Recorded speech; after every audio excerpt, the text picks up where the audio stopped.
No, ilabas mo na. You came out. Sabi mo, ikaw ang nag-discover ng mga flood control. That's not true.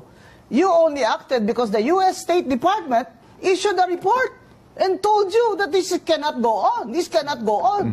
And then the World Bank also issued a comment. And I predicted it months ago na ang Bureau of Customs is also very corrupt. Ayaw mo naman galawin o lumabas na naman sa US State Department report that the Bureau of Customs is also very, very corrupt. Sino ang patron o padrona ng Bureau of Customs? Maraming nagsasabi. Si First Lady daw. Oh, that's the first time I'm saying it, ha?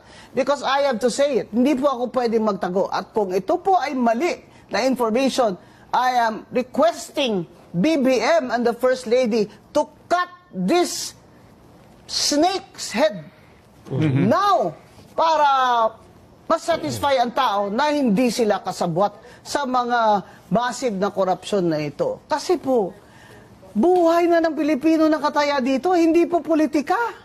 Dati po, sasabihin ng tao, maski sino naman ang upo dyan, parehas lang sila magnanakaw. Ngayon, nakaranas ka ba ng gutom na ganito?